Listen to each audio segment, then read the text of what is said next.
Plus de 2000 places disponibles à la fonction publique pour l'exercice 2025. D'après le journal La Capitale Publique Cameroun Tribune, une série de concours professionnels directs de formation et de tests de sélection dans plusieurs corps de métiers comme l'agriculture, l'élevage, la pêche maritime et la santé publique vient d'être lancé par le gouvernement. Ce plan de recrutement dans la fonction publique prévoit l'intégration de 2860 nouveaux personnels. Ce chiffre marque une baisse significative de 1832 postes, soit 39% par rapport à l'année 2024. Selon un projet transmis par le secrétaire général des services du Premier ministre, Séraphin Magloire Fouda, au ministre de la fonction publique et de la réforme administrative, Joseph Lé, 1555 places sont réservées au recrutement dit classique. Dans le détail, ces recrutements concernent 910 postes à pourvoir par voie de concours direct, 180 pour des concours de formation hors de l'École nationale d'administration et de magistrature ENAM, 230 pour des concours de formation à l'ENAM,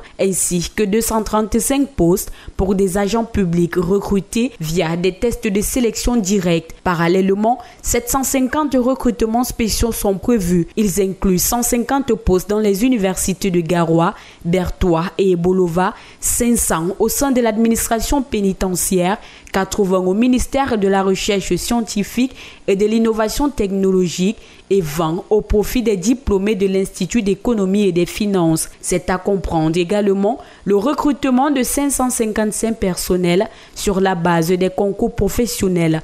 En marge de ces différentes opérations, le gouvernement entend intégrer et contractualiser 4144 personnes dans le secteur de la santé dans le cadre des mesures présidentielles en faveur du renforcement de l'offre médicale. Cette vague de recrutement intervient dans un contexte où l'État poursuit en parallèle le processus de révocation des fonctionnaires indélicats. Après la phase contentieuse de l'opération de comptage physique des personnels de l'État, COP, lancée en 2018, une nouvelle série de révocations a été annoncée le 5 mars 2025 par le ministre Joseph Lé. Cette nouvelle vague concerne 232 fonctionnaires, portant ainsi à 4556 le nombre total d'agents radiés de la fonction publique depuis le lancement de cette opération.